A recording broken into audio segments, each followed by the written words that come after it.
the stagecoach lurched to a stop in front of the Ukiah General Store, and Hannah Lancaster stepped down with one hand pressed against her swollen belly, dust from the California trail clinging to her navy traveling dress like a second skin. She had nowhere to go, no family waiting with open arms, and 3 months left before the baby came.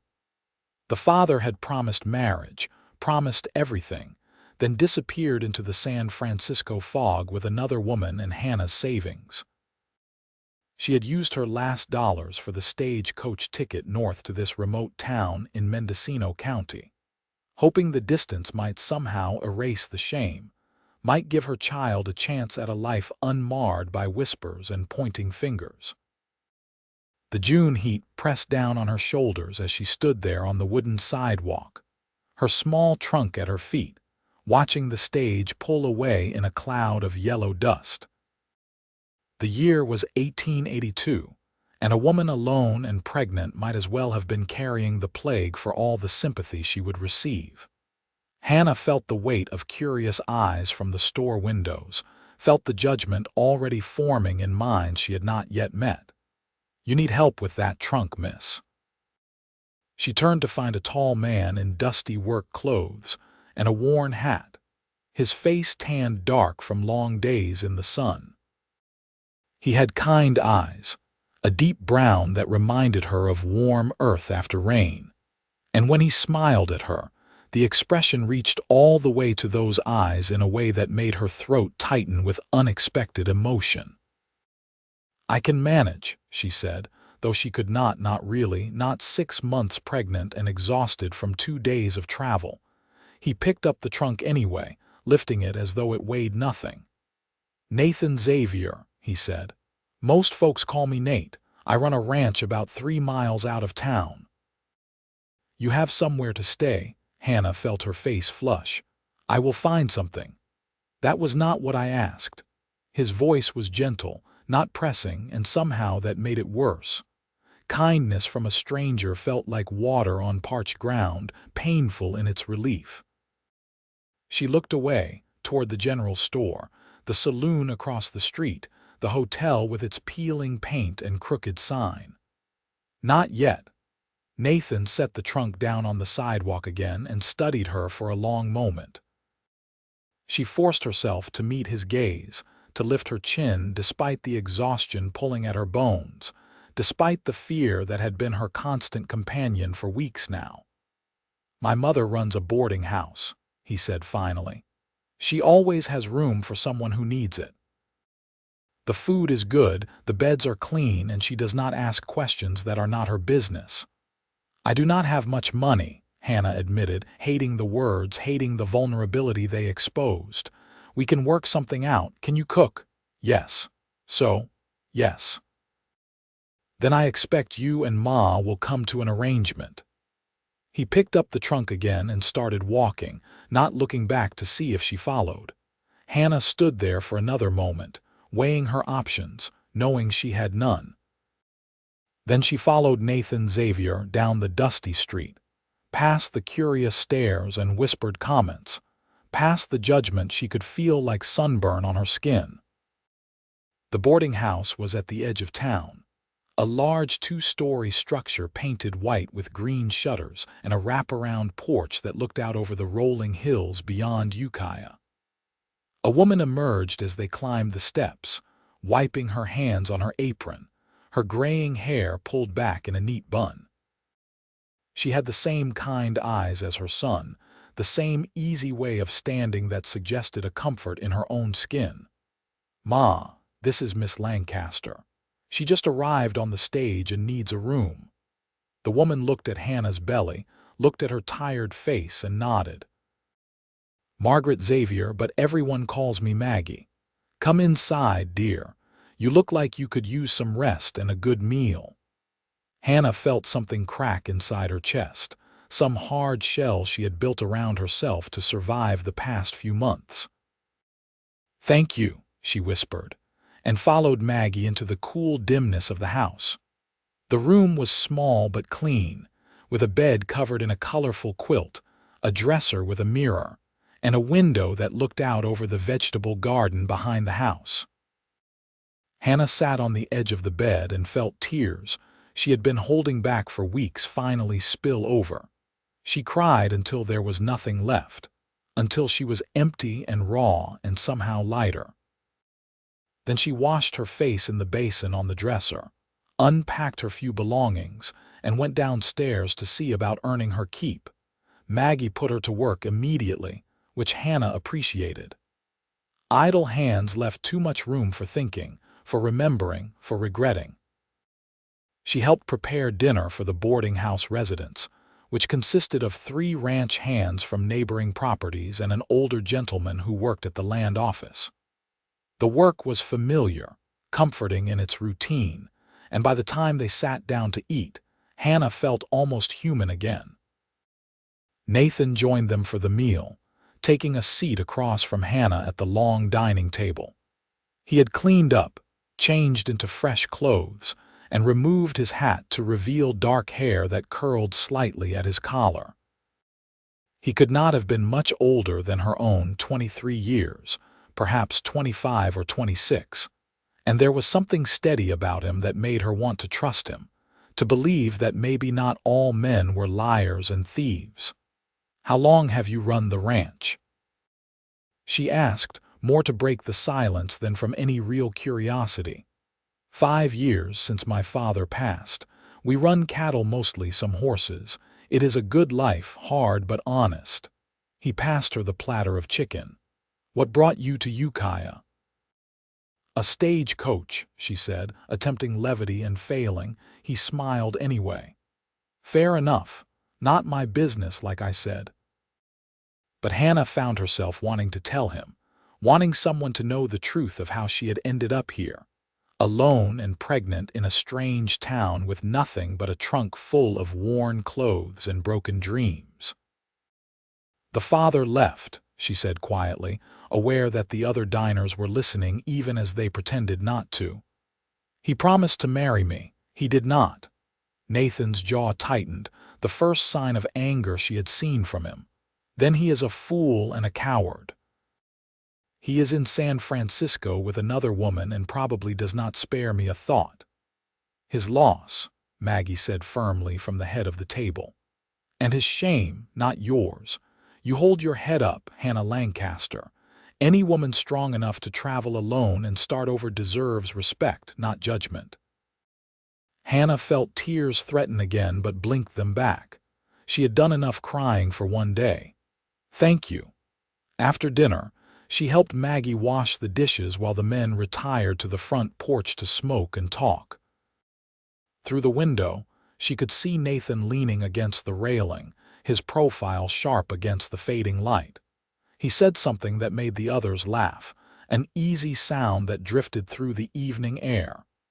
"He is a good man," Maggie said, following her gaze. "His father was the same. Steady, reliable, kind to the bone. When he finds a woman to love, he will love her completely, with everything he has." "I am sure he will make someone very happy," Hannah said carefully, not wanting Maggie to think she had designs on her son. The last thing she needed was to be thrown out for improper thoughts or behavior. Maggie made a non-committal sound and handed her another plate to dry. The days fell into a rhythm after that. Hannah rose early to help Maggie with breakfast, spent the morning sewing or mending clothes for the boarding house residents, helped with lunch and dinner, and spent the evenings on the porch with the others, listening to the ranch hands tell stories about ornery cattle and narrow escapes from rattlesnakes. Nathan came by every day, sometimes for meals, sometimes just to check on his mother, to bring supplies, to fix whatever needed fixing. He always had a kind word for Hannah, always asked how she was feeling, if she needed anything. She found herself watching for him, listening for his voice, and that frightened her more than the uncertain future waiting 3 months away. She had trusted a man once before, had believed his pretty words and sweeter promises. She would not make that mistake again. But Nathan did not make pretty speeches. He simply showed up, day after day, steady as the sunrise. When Hannah's back ached from standing too long, he brought her a chair without being asked. When she mentioned missing the taste of apples, he appeared the next day with a basket full of them from a neighbor's orchard. When one of the ranch hands made a crude comment about her condition, Nathan had the man removed from the boarding house that same hour. "You did not have to do that," Hannah told him later, finding him in the barn behind the house where he was checking on a horse that had thrown a shoe. "Yes, I did. No woman should be spoken to that way, especially not under my mother's roof." Still, he paid for his room. "Your mother needs the income." Nathan straightened from examining the horse's hoof and looked at her directly. "Some things matter more than money. Respect is one of them."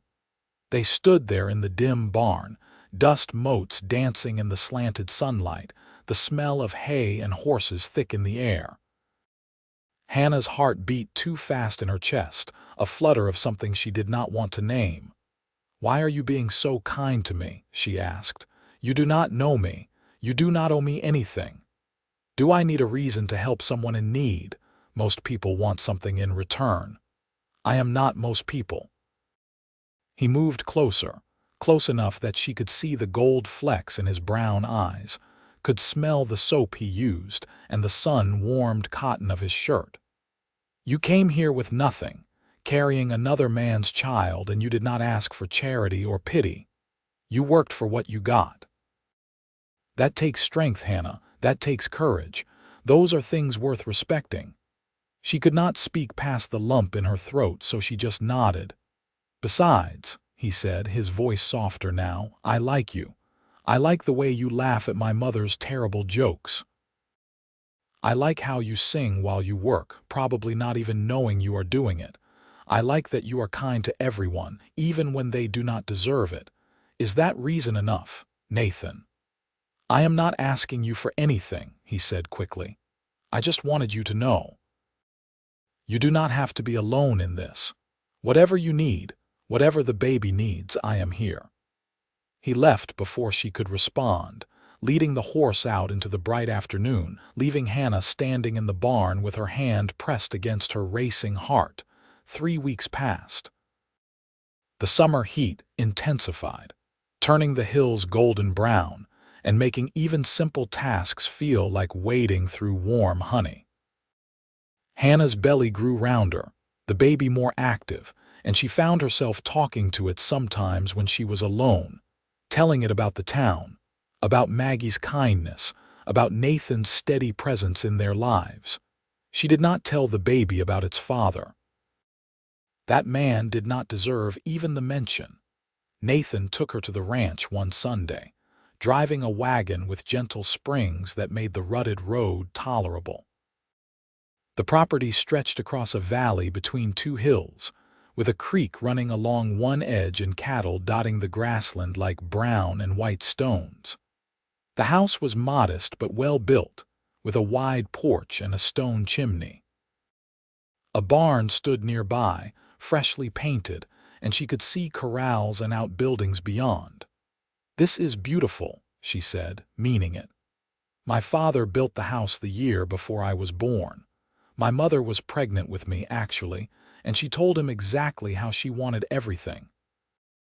He used to joke that she was the real foreman of the operation."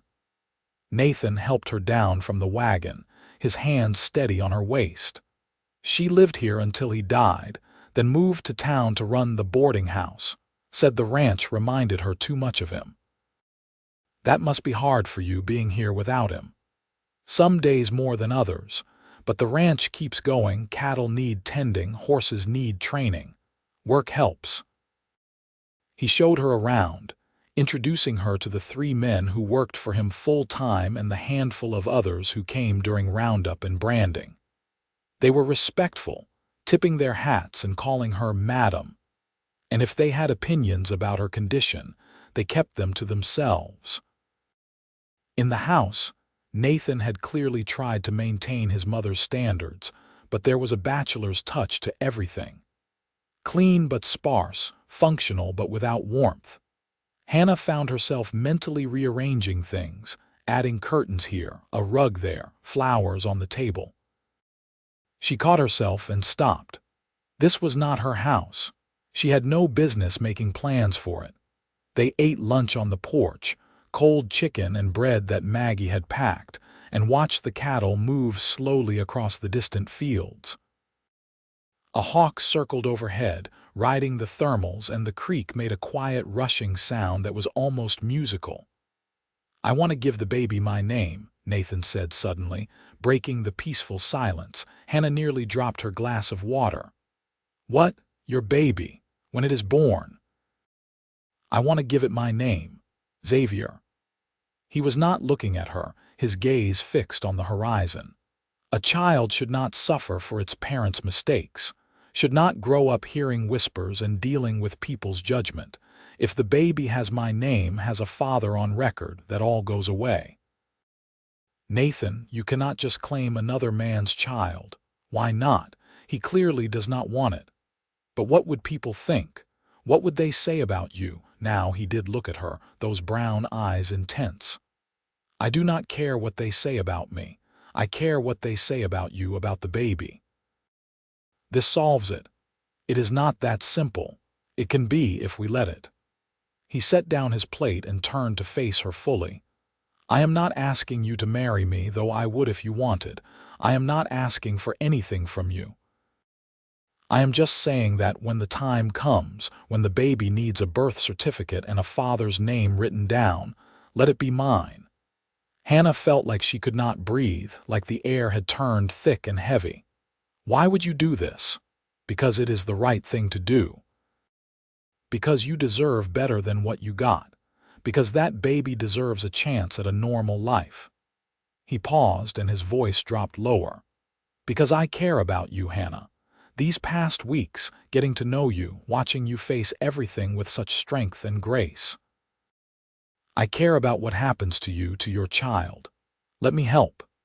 She wanted to say no, wanted to maintain her independence, her pride.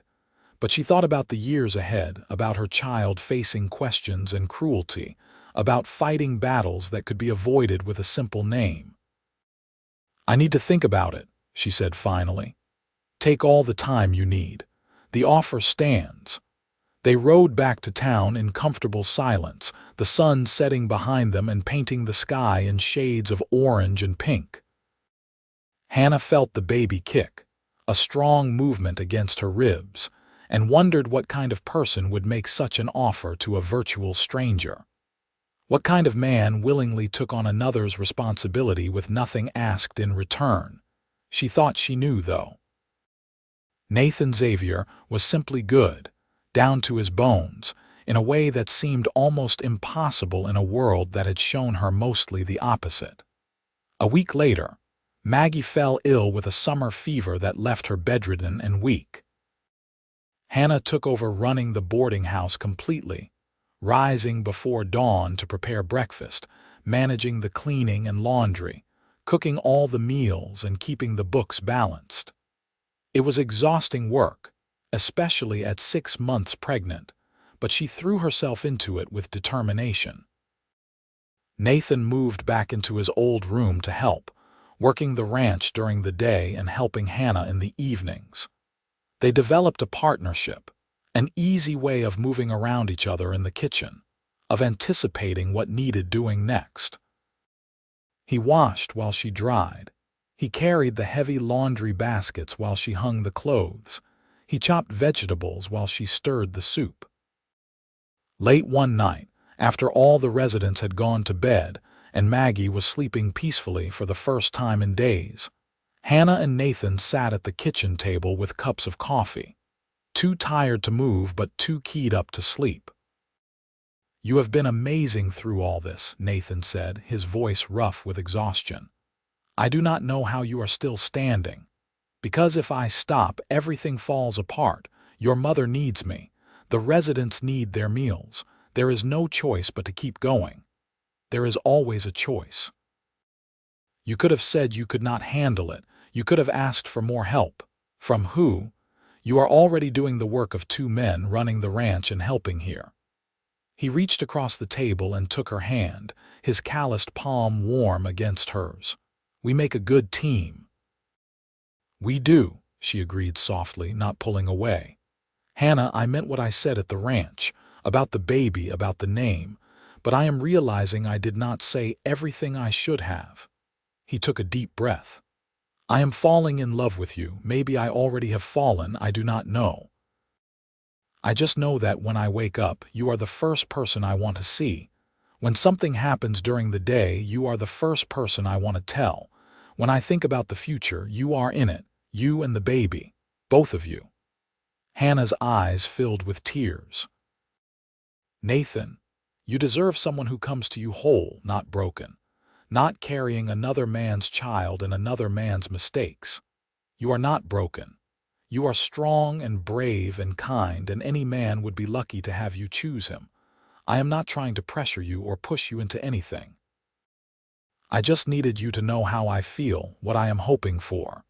Even if you do not feel the same, even if you never do, the offer stands. The baby gets my name. You get my protection and support, no strings attached." She looked at their joined hands, at the way his thumb was stroking gently across her knuckles. She thought about the past months, about how he had shown up day after day, how he had been patient and kind, and everything she had thought did not exist in men anymore. "I am afraid," she whispered. "I am so afraid of trusting again, of believing again, and then being wrong. I know. And I am not asking you to trust me all at once, just a little at a time. Let me prove to you who I am. Let me show you that I mean what I say." She squeezed his hand. "You already have been, every single day." They sat there in the quiet kitchen, hands linked across the table, until the first light of dawn started creeping through the windows, and a rooster crowed somewhere in the distance. Then they rose and started another day, working side by side, building something neither of them had quite named yet. Maggie recovered slowly, her strength returning in increments. By the time she was back on her feet, Hannah was 7 months pregnant and starting to feel the real weight and strain of carrying a child. Her back ached constantly, her feet swelled in the heat, and getting up and down became a complicated maneuver that required planning and often assistance. Nathan was there for all of it, patient and helpful without being condescending. He built a step stool so she could reach the high cupboards without stretching. He made sure she sat down regularly, bringing her water and snacks. He rubbed her feet in the evenings when they were particularly swollen, his strong hands gentle and careful. "You are going to make a wonderful father," she told him one evening, the words out before she could stop them. He looked up at her from where he knelt by her chair, his hand still on her foot. "I hope so. I want to be for your baby." "Our baby," she said, and watched his face transform with joy. "Does that mean?" "I want you to give the baby your name. I want people to know you are the father in all the ways that matter, and I want—" She paused, gathering courage. "I want to see where this goes between us. I am falling in love with you too, Nathan. I have been fighting it because I was scared, but I am tired of fighting. I am tired of being afraid." He rose and pulled her gently into his arms, careful of her belly, his face buried in her hair. "I will spend every day of my life proving you made the right choice. I swear it, Hannah." She believed him. Against all odds, against all past experience, she believed him completely. They married 2 weeks later, a quiet ceremony at the small church in Ukiah with Maggie and a few friends as witnesses. Hannah wore a simple dress in pale blue that she had sewn herself, altered to accommodate her pregnant belly, and Nathan wore his best suit, looking nervous and happy in equal measure. The pastor who married them was old and kind, not asking questions about the obvious pregnancy, just smiling at them both and talking about love and commitment and the grace of second chances.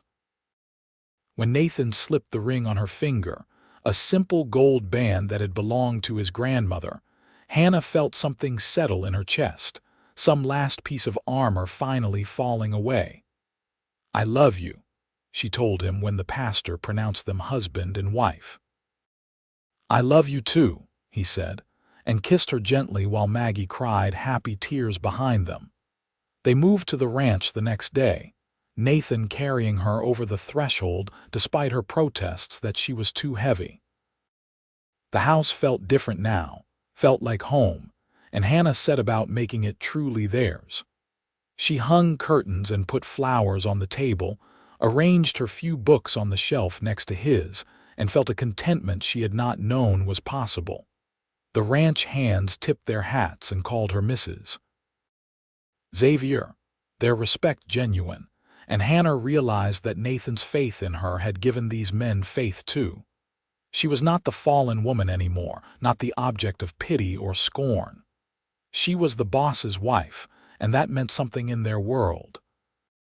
At 8 months pregnant, Hannah could no longer do the heavy work she had been doing at the boarding house, but she found other ways to contribute.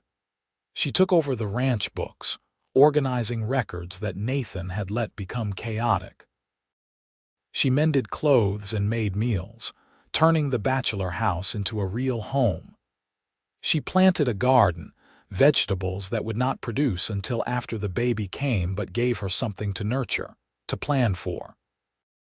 Nathan was careful with her, almost comically so, treating her like she might break at any moment.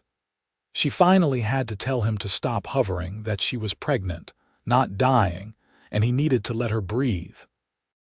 He apologized and tried to give her space, but she would catch him watching her with such tenderness that it made her heart ache. "What are you thinking?" she asked him one night as they lay in bed, her back pressed against his chest, his hand spread protectively over her belly. "That I am the luckiest man alive. That I get to wake up next to you every morning. That in a few weeks there will be a baby in this house and we get to be parents together. That life can surprise you in the best possible ways." The baby kicked hard, right where his hand rested, and they both laughed. "Did you feel that? How could I not? This child is going to be a fighter just like its mother." Hannah rolled over to face him, awkward but determined. "Our child. You are not just giving your name, Nathan. You are going to be this baby's father in every way, teaching them to ride, to work, to be a good person, all of it. I know, I am ready for it, I want it. Even the sleepless nights and dirty diapers, even those, all of it, Hannah, every moment." She kissed him, pouring all her love and gratitude into it. This man who had looked at her broken situation and seen only possibility, who had offered his name and his heart without hesitation. The baby came on a hot August night, 3 weeks before the due date the doctor had estimated. Hannah's water broke while she was washing dishes after dinner, a sudden rush that soaked her skirts and the floor and sent Nathan into a near panic. "Get Maggie," Hannah said, trying to stay calm even as the first contraction hit, stealing her breath. "And the doctor, hurry." Nathan ran, literally ran the 3 miles to town, leaving one of the ranch hands to stay with Hannah. By the time he returned with his mother and the doctor, Hannah was on the bed, breathing through contractions that were coming faster and harder than she had expected. "This baby is in a hurry," the doctor said after examining her. "You are progressing quickly, Mrs. Xavier. It should not be much longer." Maggie held her hand and wiped her forehead with a cool cloth while Nathan paced outside the bedroom door, wearing a path in the wooden floor. Hannah could hear him muttering prayers and promises, his worry evident even through the walls. "Let him in," she gasped between contractions. "I want him here." "Are you sure, dear? Most men do not handle this well, I am sure." Nathan came in looking terrified but determined. He took Hannah's hand and stayed by her side through the next 2 hours, encouraging her, telling her she was strong, she could do this. The baby was almost here. His presence gave her strength she had not known she had, made her feel less alone in the pain, and struggle of bringing a new life into the world. When the baby finally came, slipping into the doctor's hands with an indignant wail, Hannah collapsed back against the pillows, exhausted and elated and overwhelmed all at once. "It is a boy," the doctor announced, holding up the squirming, crying infant. "A healthy boy." Nathan leaned down and kissed Hannah's sweaty forehead. "You did it. You were amazing." "We did it," she corrected, and watched through tears as the doctor cleaned the baby and handed him to her. He was perfect. Tiny and red-faced and screaming his displeasure at the world, but absolutely perfect. Hannah counted his fingers and toes, marveled at his dark hair and the way his little mouth worked as he cried. The baby calmed when she held him against her chest, his cries softening to whimpers and then to silence as he found her heartbeat. "Hello, little one," she whispered. "Welcome to the world." Nathan sat on the edge of the bed, staring at the baby with wonder. "Can I hold him?" Hannah placed the baby carefully in his arms, showing him how to support the head, and watched Nathan fall in love in real time. His face softened, his eyes grew bright with unshed tears, and he looked at that baby like it was the greatest treasure on earth. "Hello, son," he said softly. "I am your papa. I am going to take care of you and your mama for as long as I live. That is a promise." The baby opened his eyes, unfocused and dark, and seemed to look right at Nathan. Then he yawned, a tiny squeaking sound, and went back to sleep. "What should we name him?" Nathan asked, looking up at Hannah. She had been thinking about this for weeks, turning names over in her mind. She wanted something strong, something that would serve the boy well as he grew into a man. "What about Henry, after your father?" Nathan's eyes filled with tears, then spilling over. "Henry Xavier, that is perfect. Thank you, Hannah, thank you for everything." Maggie took the baby then so Hannah could rest, and Nathan climbed into bed beside her, holding her close. "You gave me everything I ever wanted," he murmured against her hair. "A wife, a son, a family. I love you so much. I love you too. Thank you for giving us your name, your home, your heart. Thank you for choosing us. Best decision I ever made." They lay there in the gathering darkness, exhausted and happy, listening to little Henry fuss in his grandmother's arms in the next room. Hannah thought about the journey that had brought her here, all the pain and fear and heartbreak. It seemed impossible that something so good could come from something that had started so badly. But here she was, married to a good man, holding his name and his love, with a healthy baby boy sleeping nearby. Life had surprised her in the best possible way, just like Nathan had said it would. The first weeks with a newborn were exhausting and wonderful in equal measure. Henry was a good baby, only fussing when he was hungry or needed changing, but the constant care kept both Hannah and Nathan running on little sleep. Maggie came to stay for a few weeks, helping with the housework and cooking so Hannah could focus on the baby, and her presence was a blessing they could not properly express. Nathan took to fatherhood like he had been born for it. He changed diapers without complaint, walked the floor with Henry in the middle of the night singing off-key lullabies, and stared at the baby with such devotion that it made Hannah fall even more in love with him. There was no distinction in his mind between biological father and real father. Henry was his son, completely and totally, and anyone who suggested otherwise would have faced Nathan's considerable wrath. The townspeople accepted the story without question. Hannah and Nathan had married, the baby had come a bit early. These things happened. No one counted months too carefully or asked uncomfortable questions. The Xavier name carried weight in Ukiah, and people respected Nathan too much to insult his wife or child with gossip. When Henry was a month old, they took him to town for the first time, Hannah carrying him wrapped in a soft blanket while Nathan drove the wagon carefully over every bump. They went to the general store for supplies, and Mrs. Peterson, who ran it, cooed over the baby and told Hannah she was glowing with happiness. "Motherhood suits you, dear, and that little one is blessed to have such devoted parents."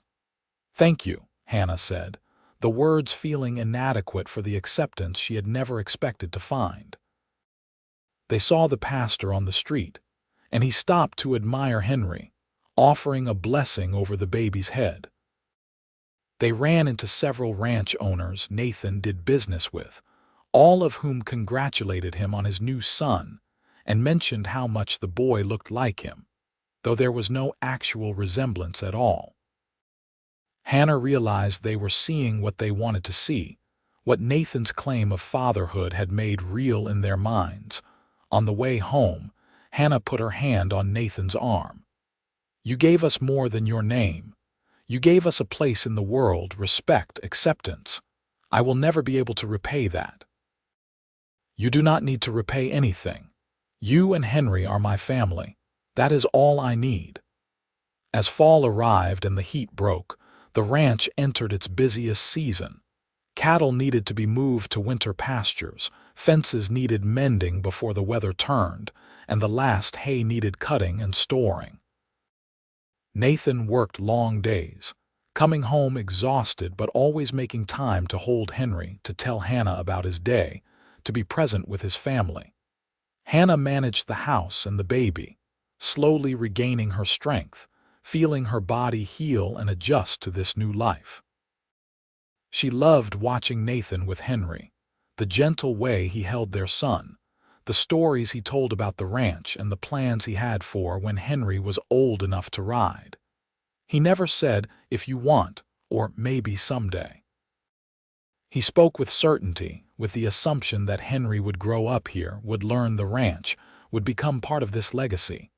When Henry was 3 months old, Hannah realized she was pregnant again. The discovery was shocking, unexpected but not unwelcome. She told Nathan one evening after Henry was asleep, watching his face carefully for his reaction. He whooped with joy, actually whooped, then immediately apologized for being so loud and looked toward the bedroom where Henry was sleeping. "Another baby, really? Are you happy about it?" "Happy." "Hannah, I am thrilled. Another child, another blessing." He pulled her close, kissing her thoroughly. "You have given me so much. I feel like the richest man in California. We should probably wait to tell people. It is still early. Whatever you want. But I am going to have a hard time keeping this smile off my face." He did too. For weeks, Nathan walked around practically glowing with happiness, and when they finally told Maggie, she cried and hugged them both and immediately started knitting blankets and baby clothes. The second pregnancy was easier than the first in many ways. Hannah was not alone, not afraid, not facing an uncertain future. She was in her own home with a husband who loved her and a son who was growing bigger every day. The morning sickness was worse this time, but Nathan rubbed her back and brought her dry crackers and ginger tea, and they got through it together. Winter came to the ranch, cold and sometimes harsh, but the house was warm and the pantry well stocked. Hannah spent her days caring for Henry, who was growing into a chubby, happy baby with a ready smile and curious eyes. She sewed and knitted and read, preparing for the new baby while enjoying the peace of this season. Nathan taught Henry to say "Papa" before "Mama," which she pretended to be annoyed about but secretly found adorable. The little boy adored his father, reaching for him whenever Nathan came into the room, crying when he left. The bond between them was so strong, so natural, that Hannah sometimes forgot this was not Nathan's biological child. One night in late winter, while snow fell softly outside and Henry slept in his cradle nearby, Hannah and Nathan lay in bed talking about the future. "I want to add on to the house," Nathan said. "Make it bigger before the new baby comes. Add a real nursery, maybe expand our bedroom, put in a bigger kitchen, make it feel less like a bachelor's cabin and more like a family home." "That sounds wonderful, But can we afford it? The ranch had a good year. We can afford it. Then yes, I would love that. He rolled to face her, propping himself up on one elbow. I keep thinking about how different my life would be if you had not arrived on that stagecoach. If I had not seen you standing there looking lost and brave at the same time, I would still be alone, still working and eating and sleeping with nothing to look forward to but more of the same. I was not brave. I was terrified. You were both. And you changed everything, Hannah. You and Henry and this new baby. You made me understand what I was working for, what it all means. She kissed him, tasting the sweetness of his words, the depth of his love. You saved me. You gave me hope when I had none. You looked at me and saw someone worth loving, worth choosing, even when I was carrying another man's child and had nothing to offer. You had everything to offer. You just could not see it yet. They made love slowly, carefully, conscious of her pregnancy and the sleeping baby nearby. Afterward, they lay tangled together, and Hannah felt a contentment so complete it almost frightened her. She had not known life could be this good, this full. The second baby came in late June, another boy they named James. The birth was faster than Henry's, only a few hours of labor before James arrived squalling and healthy. Nathan was there again, holding Hannah's hand, coaching her through the contractions, and looking at his second son with the same wonder and devotion he had shown Henry. With two babies, life became beautifully chaotic.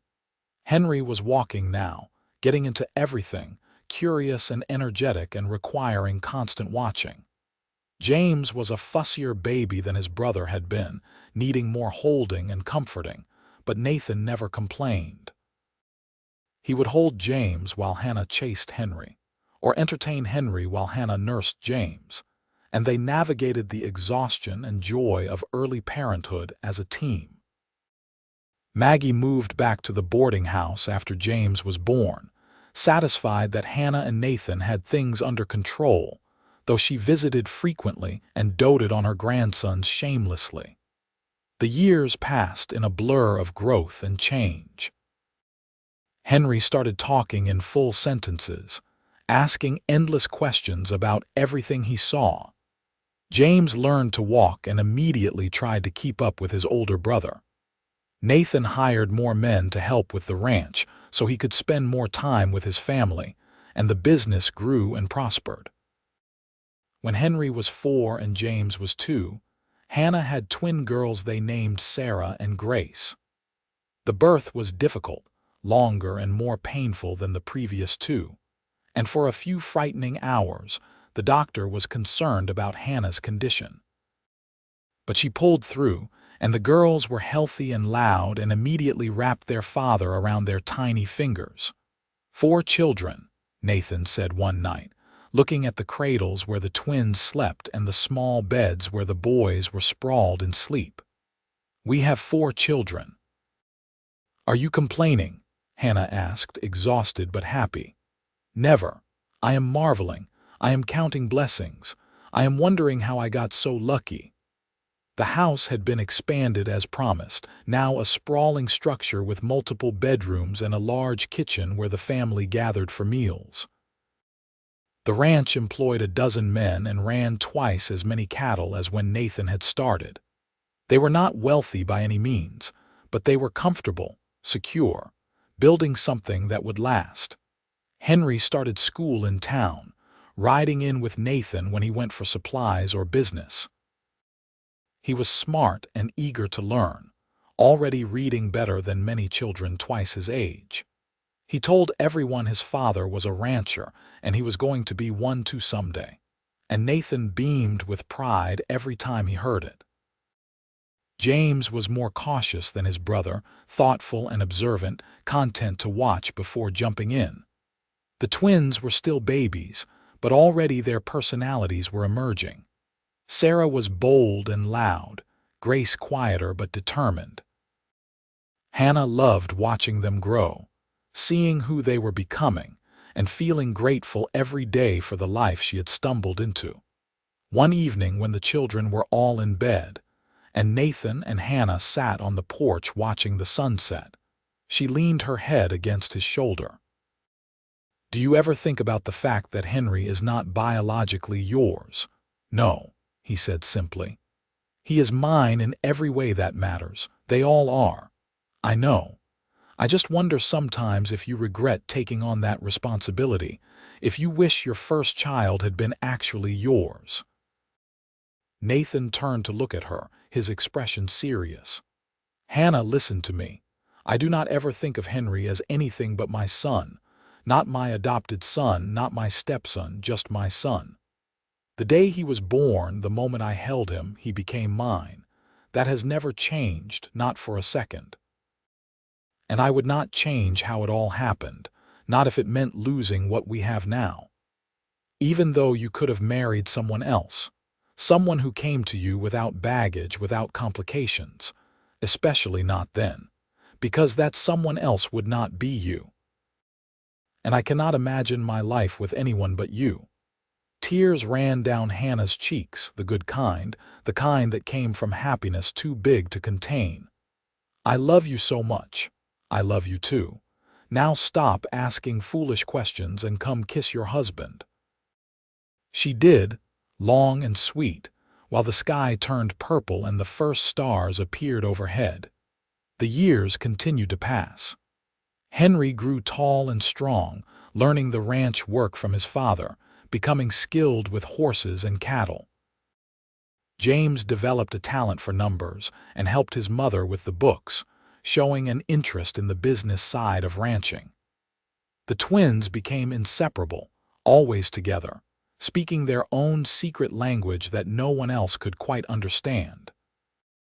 When Henry was 10, a stranger came to the ranch asking for Hannah. Nathan met him at the door, his body language protective, his expression closed. "My name is Robert Lancaster," the man said. "I am Hannah's cousin. I have been looking for her for years." Hannah came to the door, wiping her hands on her apron, and stopped when she saw him. She did not remember having a cousin named Robert, but her family had been large and scattered, and she had lost touch with most of them when her parents died. "I do not mean to intrude," Robert continued, "but your aunt, your mother's sister, passed last year. She left you some land in her will. I have been trying to track you down to tell you." Hannah invited him in, skeptical but curious. Nathan stayed close, his hand on her back, a silent reminder that she was not alone. Over coffee, Robert explained that the land was in Southern California, near Los Angeles, a decent amount of acreage that could be sold or developed. He had papers showing the inheritance was legitimate, and after some investigation, Hannah confirmed his identity and story. "What do you want to do?" Nathan asked her later after Robert had left with promises to handle the legal details. "Sell it, I suppose.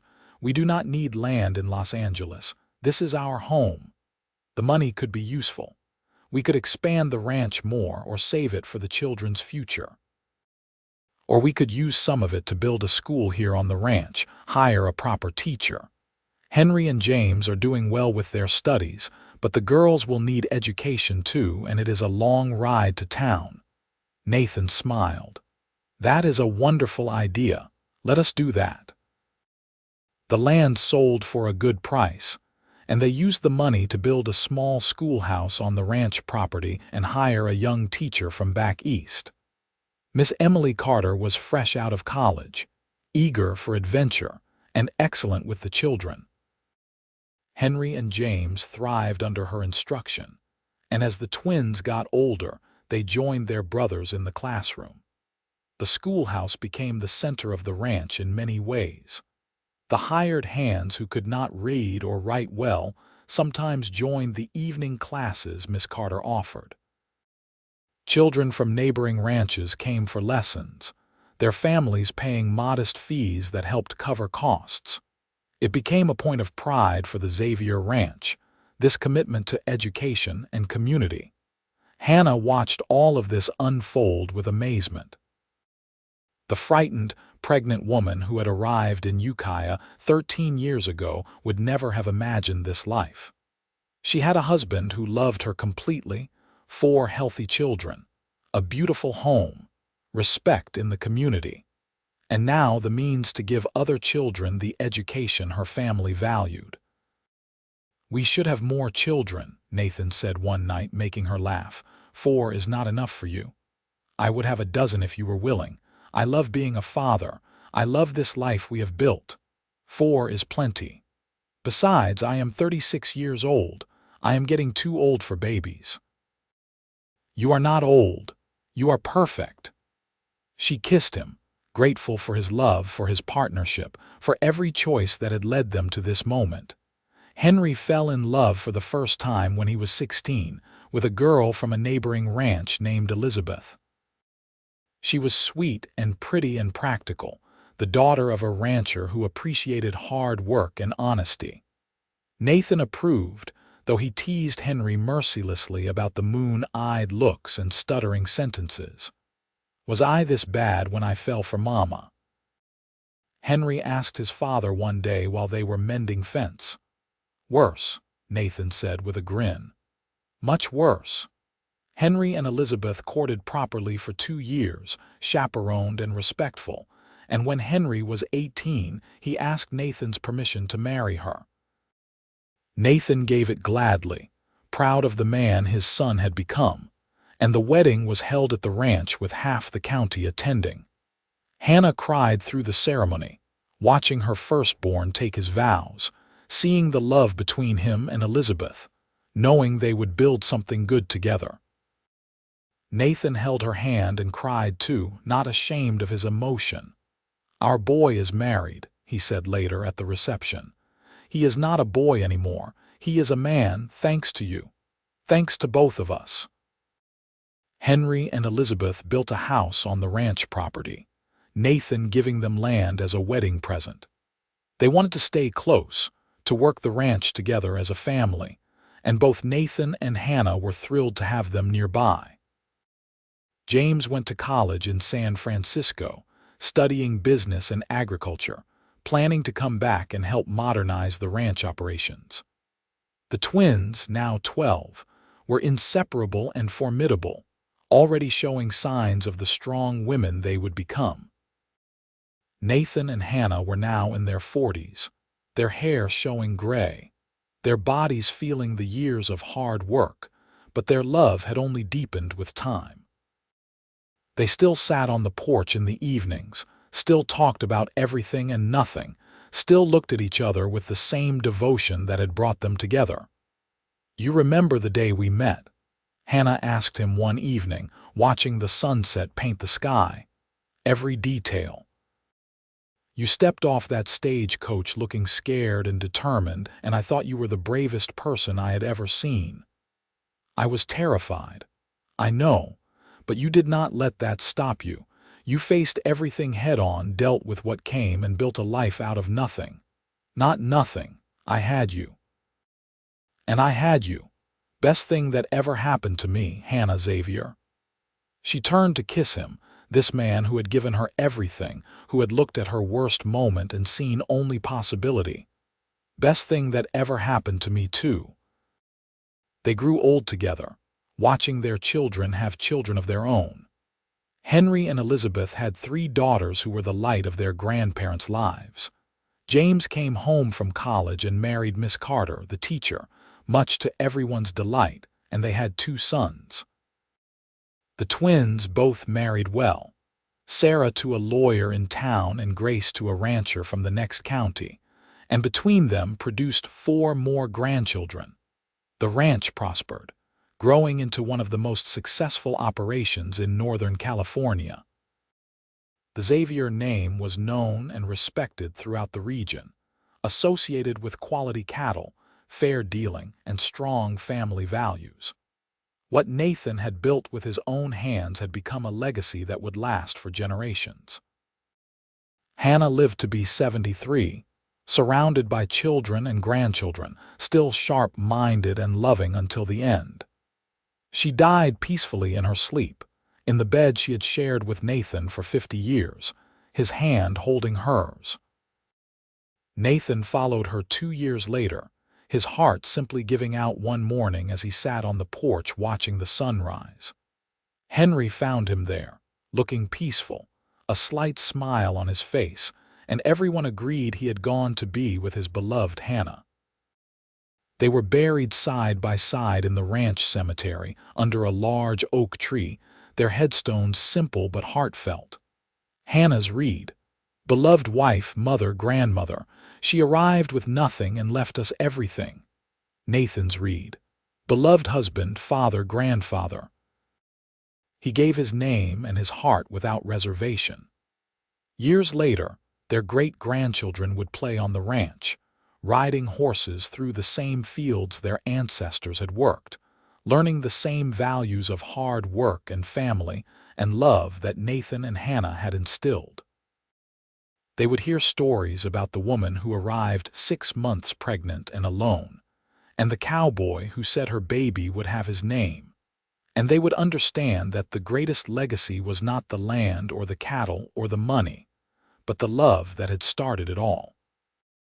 The ranch continued, generation after generation, the Xavier name carrying on, all because a scared woman had stepped off a stagecoach in Ukiah and a good man had decided to help her. Because sometimes, in the hardest moments when everything seems impossible, grace arrives in the form of a stranger willing to offer his name, his home, and his heart without asking anything in return. And sometimes, that grace transforms not just one life, but dozens, creating ripples that extend far into the future, building a family and a legacy that lasts forever. Hannah and Nathan's love story became legend in their family, told and retold, a reminder that the best things in life often come from the most unexpected places, and that real love sees not what is, but what could be, and chooses it anyway. The ranch still stands today, still run by Xavier descendants, still teaching the values that Nathan and Hannah lived by. Visitors sometimes stop at the cemetery, reading the headstones under the old oak tree, and wonder about the story behind those words. The current Xavier generation is always happy to tell it, to talk about the pregnant woman and the cowboy, the name that was freely given and the love that changed everything. Because in the end, that is what matters. Not the circumstances that bring people together, but what they choose to build from those circumstances. Not the mistakes of the past, but the grace extended in the present. Not biological connections, but the deeper bonds of chosen family and unconditional love. Hannah and Nathan understood that, lived it, and created something beautiful from it. Their story is one of redemption and second chances, of seeing the best in people even when circumstances suggest otherwise, of building a life on foundation of love and commitment rather than convention and expectation. And in a world that often seems harsh and unforgiving, their story stands as a reminder that sometimes, when we least expect it, someone comes along and changes everything. Someone who looks at our broken pieces and sees something worth saving, something worth loving, something worth building a life around. Nathan Xavier was that someone for Hannah Lancaster. And she, in turn, became that for him, giving him purpose and family and love beyond measure. Together, they proved that the circumstances of a beginning do not determine the beauty of the journey or the joy of the destination. Their love story began with a pregnant woman stepping off a stagecoach and a cowboy offering his name to her unborn child. It ended 50 years later with two people who had built an empire of family and love, who had raised children and grandchildren to carry on their values, who had lived every single day proving that real love is not about biology or perfection or ideal circumstances. Real love is about showing up, about choosing someone every day, about seeing past the surface to the heart beneath, about giving without expecting return, about building something beautiful from broken pieces. That is what Nathan and Hannah did. That is the legacy they left. And that is why their story, the story of the pregnant woman and the cowboy who gave her baby his name, continues to inspire generations later. A testament to the transformative power of love freely given and gratefully received.